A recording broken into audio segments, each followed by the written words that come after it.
de alabanza corren hoy aquí, ríos de adoración ofrecemos a Jesús.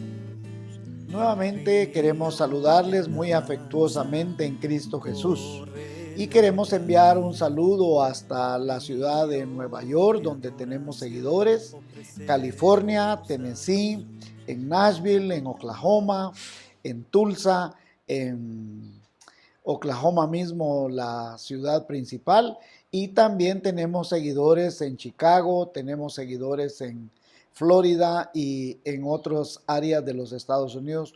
Un amoroso y fuerte saludo. También un saludo a Honduras, donde mucha gente nos escucha, también a Chiquimulía, San Marcos, Quetzaltenango, también Zacapa.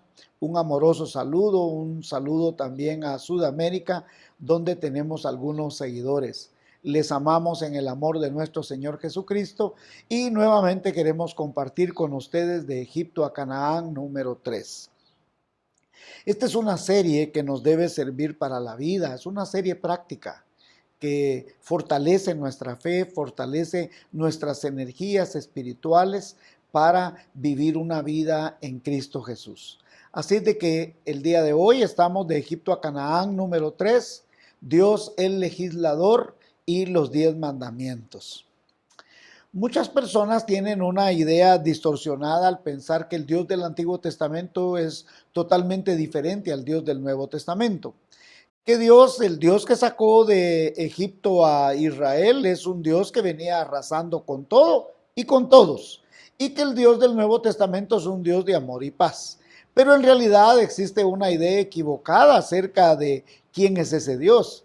En realidad lo que no comprendemos o no podemos analizar a primera vista es que ese Dios estaba desarrollando a un pueblo de esclavos, de arrieros, sin leyes, sin orden, sin proyectos, sin que fueran una nación formada. Entonces Dios deseaba hacer de ellos una nación próspera, ejemplar, visionaria. De hecho, el deseo primordial de Dios es que ellos fueran luz de las naciones. Y por eso Dios tuvo que legislar. Y de ahí el tema de hoy es que Dios se presenta como un legislador.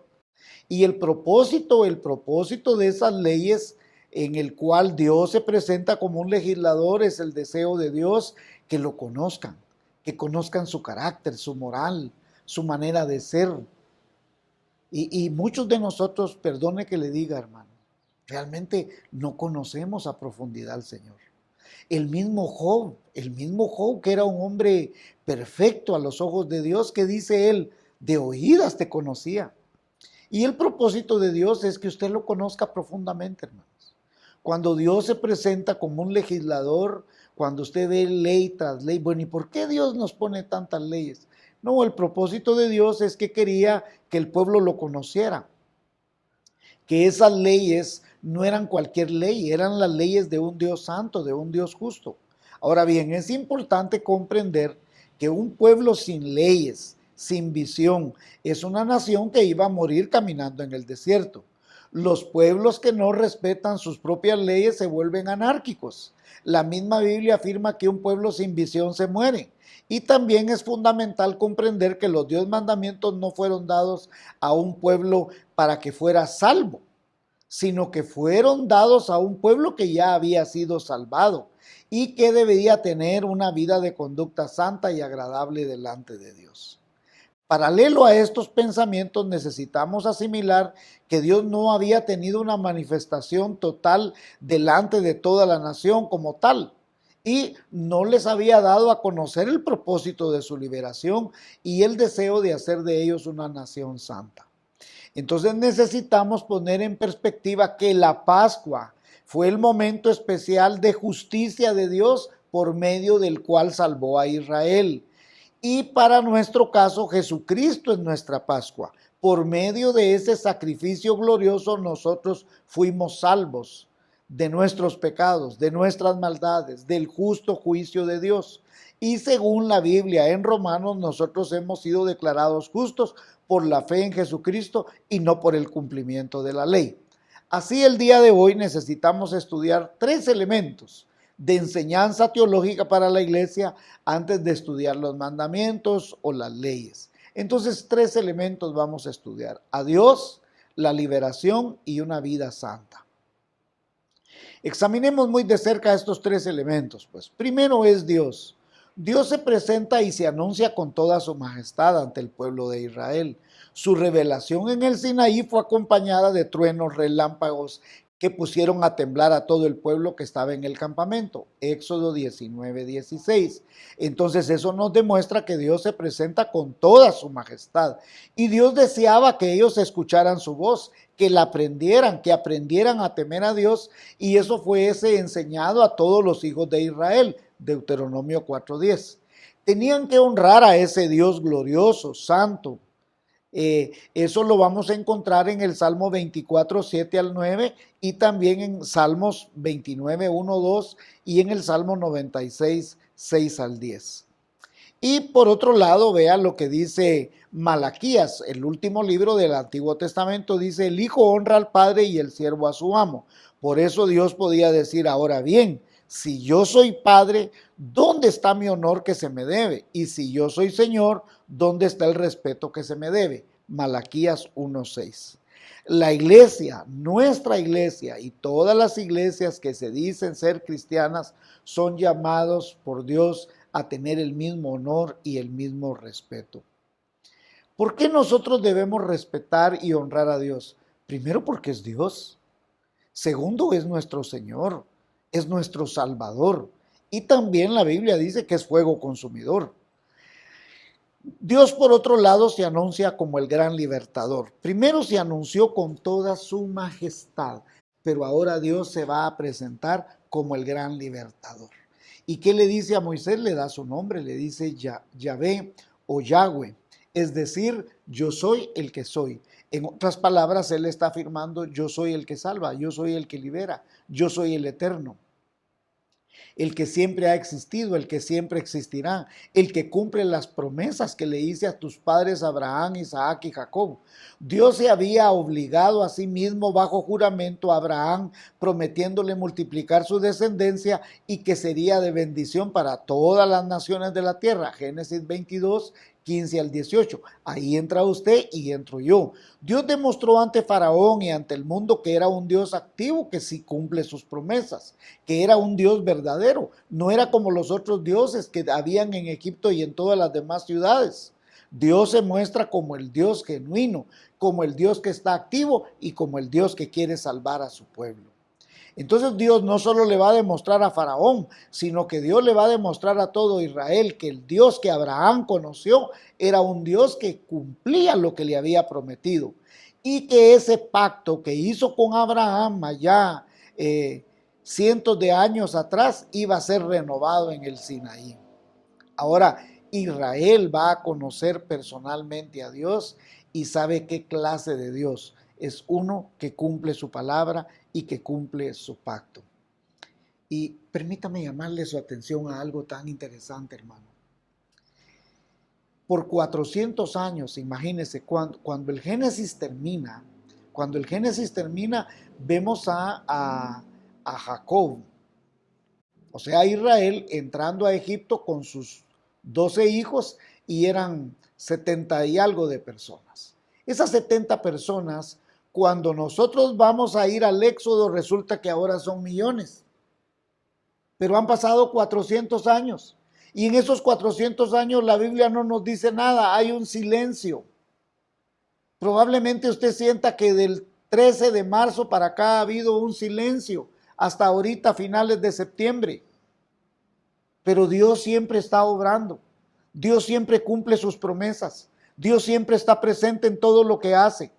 Y Dios liberó a Israel indistintamente su conducta, y que no fue la más agradable que digamos. Es igual con usted y conmigo. Dios le salva sin importar su pasado, lo que usted haya hecho o lo que hace ahora mismo.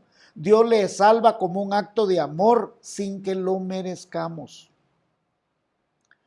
Por otro lado, Israel lamentablemente fue demasiado obstinado, porque en la liberación ellos querían que llegara a Dios cuando ellos decían y a la hora que querían. Pero Dios va a llegar en el justo tiempo. Dios nunca llega tarde. Éxodo 5, 21 al 23 y 6 al 9, dice la Biblia que se volvieron contra Moisés. Y escuche esto más que está aquí en la misma santa palabra de Dios. Entonces reclamaron a Moisés, dice, ¿acaso no había sepulcros en Egipto que nos sacaste de allá para morir en el desierto? ¿Qué has hecho con nosotros? ¿Para qué nos sacaste de Egipto? Ya que en Egipto te decíamos, déjanos en paz, preferimos servir a los egipcios, mejor nos hubiera sido servir a los egipcios que morir en el desierto. Éxodo 14, 11, 12. Y escucha lo que dice el Señor. Desde que los conozco, dice Moisés, han sido rebeldes al Señor. Deuteronomio 9, 24. Y hermanos, esa es una fotografía de nosotros mismos. Desde que los conozco, han sido rebeldes al Señor. Y eso somos muchos de nosotros. Si usted nota con claridad, son las actitudes de nosotros mismos. Muchas veces juzgamos a Israel, pero somos exactamente igual. Y el deseo de ellos era regresar a la vida licenciosa que tenían en Egipto. El resultado fue que ellos estaban sufriendo, pero Dios deseaba llevarlos a ellos a la tierra prometida. Y Dios perdona una y otra vez y vez tras vez los desvaríos del pueblo de Israel. Y cuando Dios finalmente está airado con Israel, es Moisés quien le suplica que recuerde las promesas que le había hecho a Abraham, a Isaac y a Jacob. En el mensaje pasado vimos claramente cómo Moisés, desea profundamente honrar y venerar el honor de Dios, la honra de Dios. Y le dice, ¿cómo tú vas a permitirte destruir a este pueblo? Los egipcios lo dirán que no los pudiste meter a la tierra prometida. ¿Y qué le clama? Pasa por alto la terquedad de este pueblo, su maldad, su pecado. Después de todo son tu heredad, le dice. Son el pueblo que tú sacaste con gran despliegue de fuerza y poder. Deuteronomio 26, 9, 26 al 29.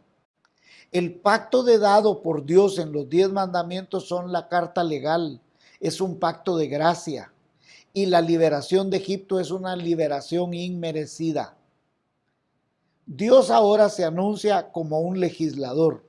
No son los mandamientos de un dictador déspota, de una persona que solo desea que la gente obedezca y calle. Por el contrario, son los mandamientos de un Dios que desea liberar, que desea que seamos totalmente libres y que permanezcamos en este estatus.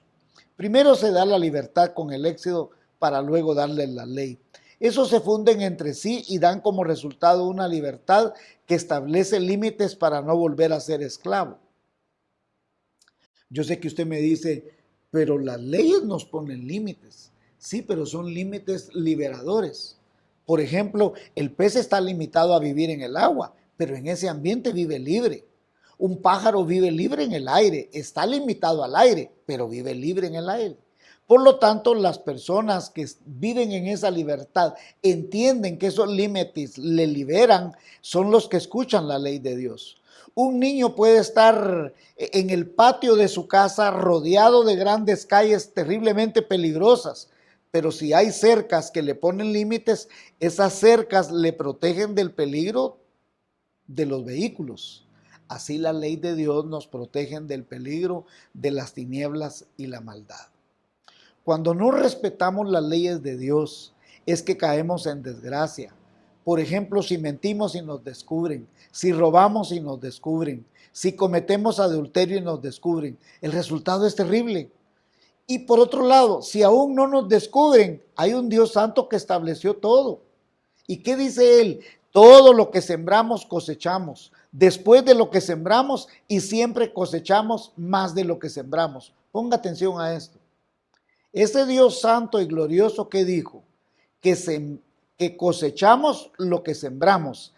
Cosechamos después de que lo sembramos y cosechamos siempre más de lo que sembramos. Así que Santiago en su carta describe la ley como una ley que da libertad, Santiago 1:25, y al que cumpla la ley le irá bien, Deuteronomio 6:20-25.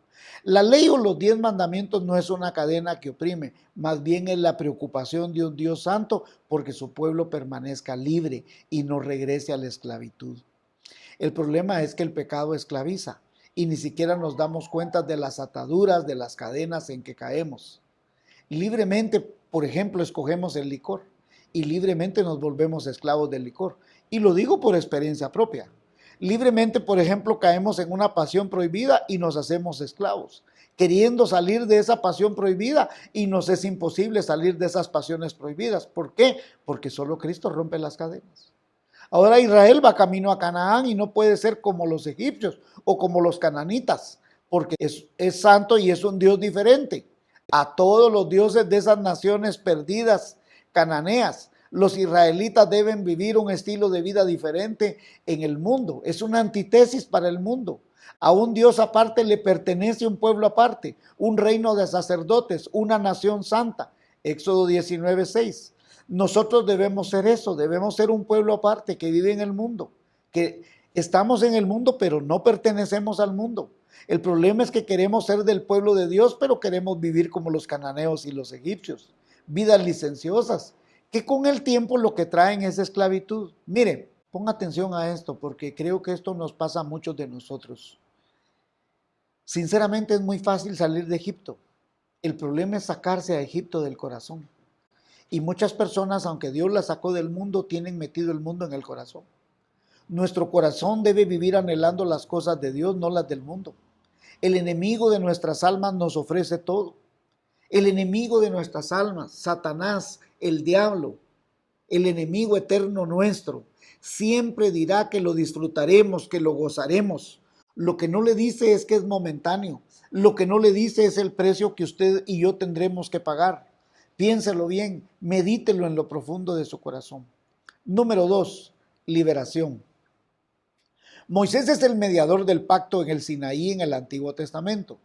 Y en el Nuevo Testamento deja Jesús mediador de un nuevo y mejor pacto. Hebreos 8:6, Hebreos 9:15, Hebreos 12:24. Ahora bien, el hecho de que sea mejor pacto no quiere decir que es otro pacto, que los 10 mandamientos no tienen validez, sino todo lo contrario. Lo que cambia es la perspectiva y la dimensión. Esto es que lo primero solo fue dado a Israel y ahora todos los creyentes de todas las naciones, de todos los descendientes, de todas las generaciones en todo el mundo se pueden apropiar del sacrificio hecho de Jesucristo en la cruz del Calvario como un nuevo pacto. Hechos 2:39, Romanos 9:24 y 26, Efesios 2:11-22. Mire, ya no es posible hablar de los 10 mandamientos sin poder hablar de la profundidad liberadora de Jesucristo. Ahora los mandamientos reciben una interpretación más amplia que la que recibieron en el monte Sinaí. Por lo anterior, la obra liberadora de Jesucristo supera cualquier forma de liberación, por muy portentosa que hayan sido las anteriores.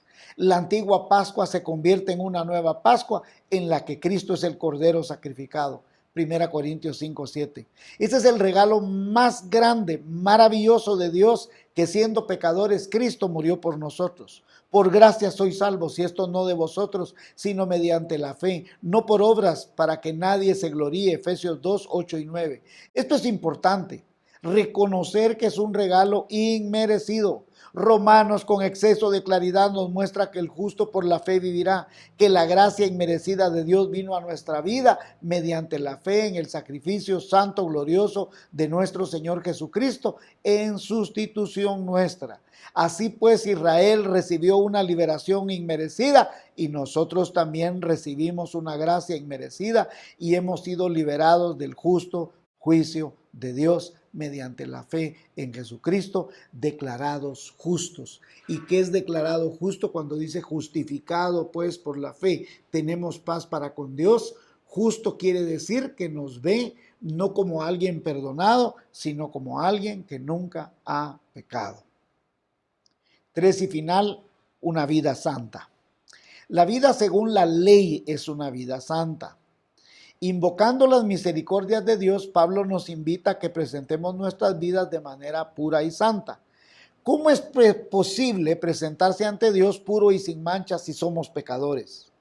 La Biblia realmente está afirmando que hemos sido justificados por la fe y que tenemos paz para con Dios. Esto es porque la fe en la cual hemos sido declarados justos, como que si nunca hubiésemos pecado, cuando el Hijo pródigo, y póngame atención a esto por favor para poderle poner atención a los fundamentos teológicos de la Biblia. Cuando el hijo pródigo le dice al padre, padre, dame la parte de la herencia que me corresponde, y el padre accedió dándole al hijo, la Biblia nos cuenta que el hijo, una vez que lo juntó todo, probablemente dinero, bienes, ganado, alhajas, y todo lo pudo haber vendido, luego ¿qué hizo? Fue a malgastar todo su dinero, que con gran sacrificio, con gran amor, el papá había trabajado y con mucho amor se lo había dado. Note que el padre nunca fue a buscar. En las parábolas anteriores busca la oveja perdida, busca la moneda perdida, pero al hijo pródigo no lo busca, lo espera sí, pero no lo busca. ¿Y por qué no lo busca? Porque pienso que el padre desea que él razone, que él cuestione lo que él ha hecho en su vida. Luego que hubo malgastado todo, dice la Biblia, hubo hambre y fue a pedir ayuda. Y por supuesto nadie se la daba, dice. Luego fue a pedir trabajo y que le dieron el peor trabajo que le podían dar a un judío, cuidar cerdos. Estando en la posilga, en el chiquero, hediondo, puerco, posiblemente hasta con excremento de cerdo en su ropa y sin nada que comer, porque dice la Biblia que deseaba llenar con su estómago con lo que comían los cerdos. Ahora, permítame explicarle algo. En muchas oportunidades he contado que mis abuelitos criaban cerdos. Y yo recuerdo que en un momento llegaron a tener hasta 60, 70 cerdos. Y a mí me tocaba bañarlos. A mí me mandaban a las 2 de la tarde a bañar los cerdos y algunas veces me tocaba darles de comer. Es terrible, es terrible. Darle de comer a los cerdos no es fácil. Si usted se descuida, el cerdo lo bota, el cerdo lo muerde. Una vez que usted está tirado en el suelo, usted puede perder hasta su vida. La comida de los cerdos huele a rayos. Usted no tiene idea lo que huele la comida de los cerdos. Pero la Biblia muy elocuentemente afirma que él deseaba comerse la comida de los cerdos. Estaba en una condición terrible. Y pienso, la manera en que él se sentía. ¿Y él qué empezó a pensar? Vea lo que él empezó a pensar. ¿Cuántos en la casa de mi padre tienen comida y yo aquí perezco de hambre? ¿Y él qué hace? Piensa, toma una resolución y dice, iré a la casa de mi padre y le diré, Padre, he pecado contra el cielo y contra ti, no merezco ser llamado tu hijo. Hazme como uno de tus jornaleros. Y ponga atención a este punto. Porque muchas veces nosotros los creyentes, cuando venimos a Cristo, creemos que tenemos que hacer algo. Él creía que la gracia que Dios le iba a otorgar, el perdón que Dios le iba a otorgar, él tenía que hacer algo, volverse como un jornalero, tener que ganarse el aprecio del papá nuevamente. Y así muchos de nosotros creemos que tenemos que ganarnos el aprecio de Dios haciendo y deshaciendo muchas cosas, viviendo una vida religiosa. Permítame decirle que el amor de Dios es indiscutible. El amor de Dios no pone límites. El amor de Dios no pone condiciones. El amor de Dios es incondicional. Cuando regresó a su casa, dice que de lejos lo vio su padre. El padre corrió inmediatamente al ver que su hijo venía. ¿Y qué hizo? Lo besó en el cuello. Imagínense cómo venía ese cuello. Y el hijo le dijo, he pecado contra el cielo y contra ti. El papá ni siquiera dejó que continuara. ¿Sabe qué dijo el papá? Traed el mejor vestido, anillo y zapatos y vestid a mi hijo, porque era perdido y es hallado. Por muy puerco que estuviera, escuche esto por favor, nunca dejó de ser hijo. El padre no le dio ninguna condición para que regresara a casa. El hijo pensaba que había perdido todos los derechos y que probablemente iba a estar comiendo en el corral con los jornaleros, durmiendo en los corrales con los otros empleados. Cuando tú y yo venimos a Cristo, eres hijo de Dios y no hay condiciones. Si eres hijo y te fuiste y por alguna razón te has ido a revolcar al mundo, nunca has dejado de ser hijo. Vuelve a casa. Jesús dice, te estoy esperando. Santidad es apartarse para Dios. Santidad no es que no vamos a pecar. La Biblia dice que todos somos pecadores.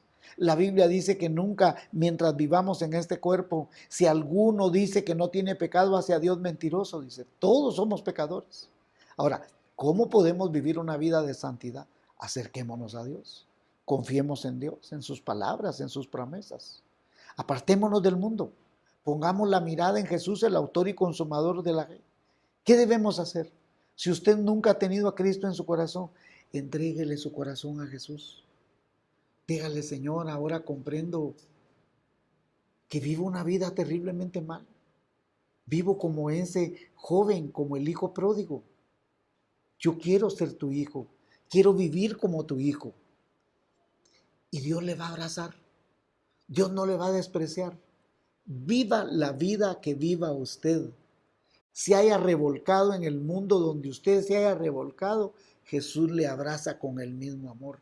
Jesús le besa su cuello, su frente y lo abraza con tanto amor, no importando qué tan sucio usted esté. Permítame contarle una historia.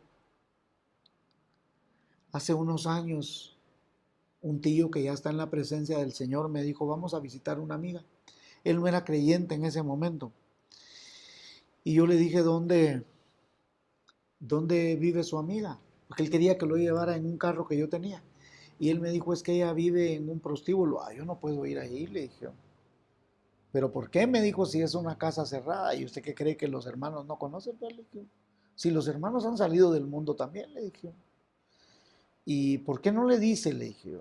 ¿Por qué no le dice que nos juntamos en la esquina, de ahí usted la lleva a almorzar o lo que sea? Y fuimos a almorzar. No se la hago larga. La muchacha llegó un momento en que estábamos almorzando y me dijo, ¿de qué trabaja usted? Me dijo. Y yo le dije, soy pastor, le dije, soy arquitecto, tengo una empresa de construcción, pero también soy pastor. Entonces me dijo, ¿usted me puede dar un consejo a mí como persona de lo que yo trabajo? Entonces yo le dije, ¿de qué trabaja usted? Yo ya sabía de qué trabajaba, pero yo tenía que preguntarle para que ella dijera. ¿Usted no sabe de qué trabajo yo? Pues me dijo. No, le dije yo, no sé de qué trabaja usted. Le dije. Entonces ella finalmente me dijo, bueno, me dijo, yo trabajo en un lugar así asaba. ¿Y qué es lo que hace usted ahí? Entonces me dijo, mire, yo le cobro a los clientes las botellas de ron, todo este tipo de cosas, me dijo. Y yo atiendo desde tal hora a tal hora y yo gano tanto de dinero. Pero gana muy poco para lo que usted está haciendo, le dije. Y por supuesto me dijo que atendía a los caballeros, ¿verdad? Que ese era su trabajo principal. Entonces yo, pues así, le dije, le voy a dar un consejo, le dije. Cuando usted atienda a los clientes y que ya estén bien bolos, róbeles el reloj, róbeles la cartera, sáqueles el dinero, trate de hacer más dinero en la vida. ¿De qué me dijo que trabaja usted? De pastor, le dije. ¿Pero y por qué usted me da este consejo? Me dijo. Entonces yo le dije, porque imagínese, le dije yo, usted se está condenando, usted va para el infierno, le dije. Y de todas maneras no está disfrutando la vida. Por lo menos disfrútela, robe, haga. Y si yo cambio de vida, me dijo, usted necesita entregarle su vida a Cristo. Y en ese mismo día, ahí en la mesa, le entregó su vida a Cristo. El domingo siguiente estaba en la iglesia y unos años después yo la casé, hermanos. No importa quién usted sea. No importa qué tan perdido usted esté, hasta dónde haya llegado. Jesús extiende su mano a usted y le dice, hijo mío, dame hoy tu corazón. Y usted puede decirle, la regué, Señor. No he vivido la vida bien. Escribe mi nombre en el libro de la vida. Yo quiero estar seguro que el día que muero yo voy a tu casa. Así es de que en este día usted lo puede hacer. Venga Jesús. Y si usted ya es un creyente, consagre su vida a Cristo. Ponga la mirada en Jesús. No la ponga en el mundo nunca lo va a satisfacer. El mundo siempre le dirá lo vas a gozar. Lo que no le dice es el precio que tiene que pagar. Las ataduras con las que va a vivir. Venga Jesús. Y escríbame. Hay muchas personas que me escriben, me cuentan cómo Dios está obrando en su vida. Es nuestra oración que Dios le bendiga a usted grande y amorosamente. En Cristo Jesús le amamos y que Dios le bendiga. Está sucediendo hoy aquí, en Shalom se adora a Jesús. En Shalom se adora a Jesús. En Shalom se adora